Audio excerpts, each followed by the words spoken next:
Today, we are in the historic French Quarter of New Orleans to try an award-winning cocktail bar that is steeped in history called French 75. This bar has long been considered to be one of the best cocktail bars in the country. However, has it maintained this quality, or is it a shell of its former self? Please join us as we go over its history, sample some of their cocktails including their namesake French 75, and check out the space to answer this question and see if French 75 is worth you giving a visit. Hello guys, and welcome back to the channel. Now in today's video we are going to take a look at the historic French 75 bar. Now for some more information and a bit of history about this bar, the French 75 bar is in the same group of 11 buildings that make up the historic Arnaud's restaurant. This restaurant was opened in 1918 and founded by a French wine salesman, Arnaud Cazeneuve. On a side note, I cannot recommend Arnaud's enough for dinner. We try to go every time we visit New Orleans. The food is delicious and the atmosphere is really elegant and classy. You have to visit. Later, in 1978, Arnaud's was bought by Archie and Jane Casperin, and they sought to return Arnaud's to its original grandeur. The area where the bar is located now was originally a gentleman's only area. However, when the Casperins renovated and reopened in 1979, they debuted the space as the Grill Bar. Later, in 2003, it was renamed to the French 75 Bar. Currently, the bar is owned and operated by fourth-generation owners Caddy and Archie Casperin, along with their mother, Jane. French 75 Bar, under former head bartender Chris Hanna, whom you might recognize as one of the owners and bartenders at Jewel of the South, has become a stalwart of the New Orleans cocktail scene, including winning a James Beard Award for Outstanding Bar Program in 2017.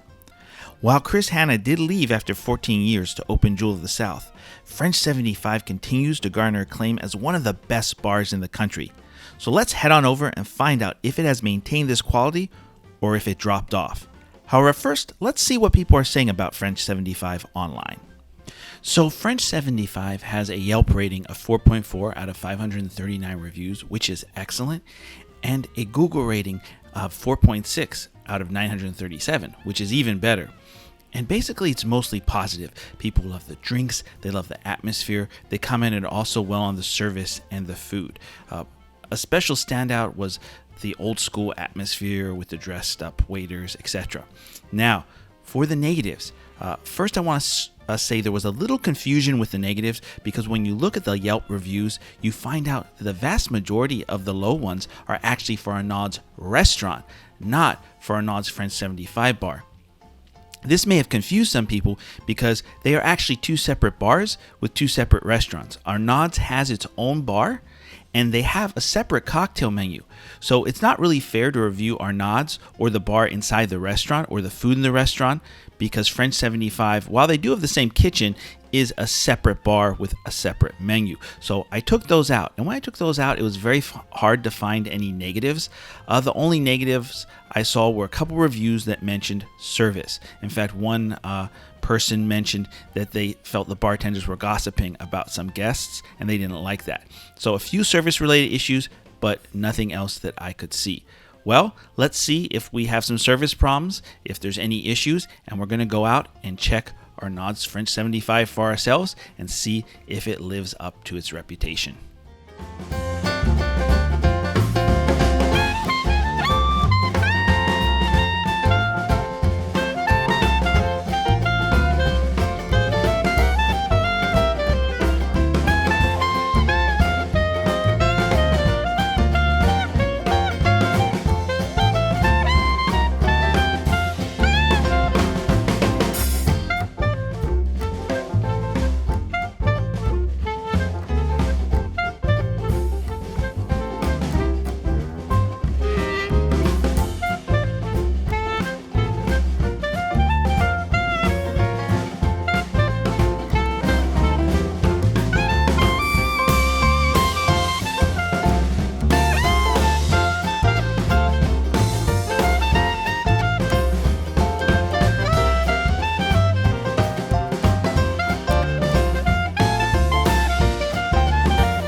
So as we take a seat here, I already know what I'm going to order.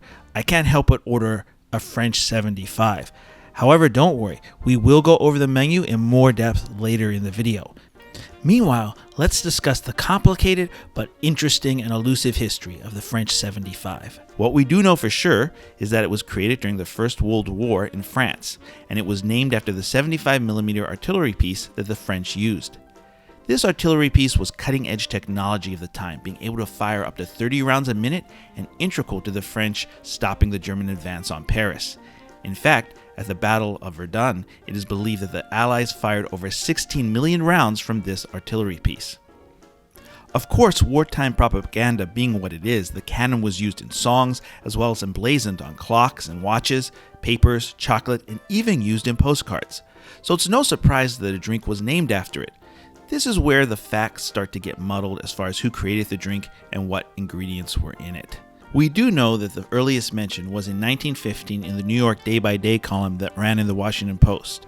This column mentioned it as being gin, applejack, grenadine, and a dash of lemon, so no champagne in this version and no mention of how it should be served. The next year, in 1916, a London newspaper called The Sphere mentioned it as a drink invented at the American bar at Ciro's in Paris, containing Calvados, which is a French apple brandy, and other mysterious ingredients. This caused some to give credit to Harry Macalone, a bartender at Ciro's. However, in Robert Vermeer's Cocktails, How to Mix It from 1922, which was the first cocktail book to list this drink, he gives credit to Henry's bar around the corner, not Ciro's. Even then, he only goes so far as to say that they introduced the cocktail. This makes sense though, since it's not till later, in 1926, that we see Harry Macalone listed in his 4th edition of Harry's ABCs of Mixing Drinks, and at no time does Harry ever take credit for inventing the drink. What's also interesting is in Harry's version he replaces the lemon with absinthe. However, both Robert and Harry's versions of the drink do appear to be shaken, served up, and have no champagne. A year later, in 1927, in the book Here's How by Judge Jr., we see the first introduction of the modern, lighter version of the drink. We also see a change in the way the drink is served. It will serve tall over ice. Now, some have mistakenly given credit to Harry Craddock for this version. However, it wasn't until 3 years later, in 1930, in his book The Savoy Cocktail Book, which is recognized as one of the many masterpieces of the cocktail genre, that Henry Craddock includes this new version of the French 75, along with also serving it long and over ice. So we can credit Judge Jr., not Craddock, for this more modern version. However, Craddock definitely was the one that popularized this version the most, since it was after this that the earlier version all but disappeared. Now, the only significant change since then to this version was the switch from Collins glass to a champagne flute and the dropping of ice. This appears, to the best of our estimation, to have happened in the 80s or 90s when serving champagne in flute-shaped glasses became popular.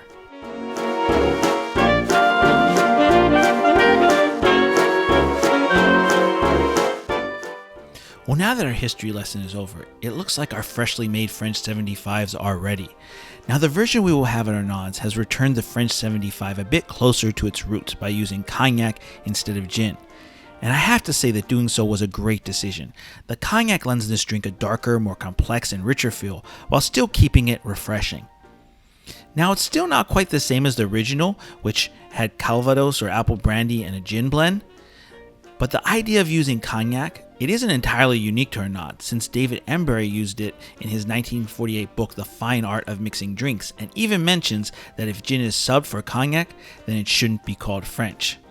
I do think it would be interesting to try all the different versions of this drink, including the first ones with grenadine and absinthe.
Well, looks like our drink is here, and I have to say, it looks amazing.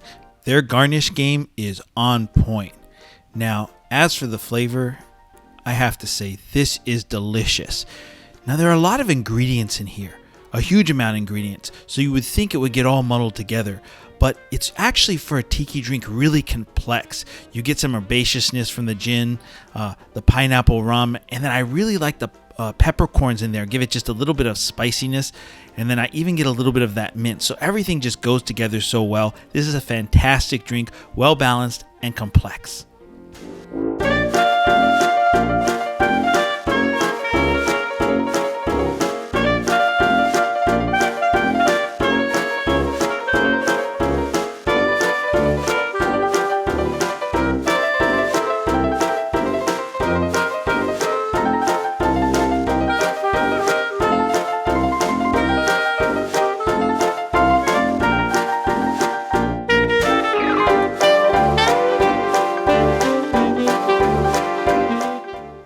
Now, this was my wife's drink, and if you look at the ingredients, you might think it was too sweet with that raspberry lychee syrup, but actually it was perfectly balanced because you get that sweetness and that fruitiness from the raspberry lychee, but then you also get the botanicals from the gin, and then you have some herbaceousness from the yellow chartreuse and the chamomile honey, and then a little bit of bitterness from the Lillet Blanc. So everything balances out perfectly, and while slightly sweet, it's still well balanced and a delicious drink.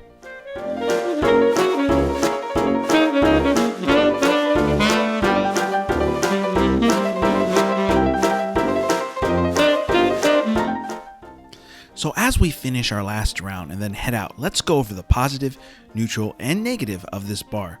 Now, the first positive is the drinks. They're creative and well executed. They do most of the little things that you like to see from a high-end cocktail bar, such as the extra chilled glasses and the big clear ice cubes. Even using the big cubes on the shaken drinks, like this Speyside Sour, which is delicious and a must order, especially if you like scotch. I also really like the diversity of the drink styles they had on the menu. Right here we had a delicious tiki drink with coconut cream, guava, passion fruit, and other tropical fruit flavors.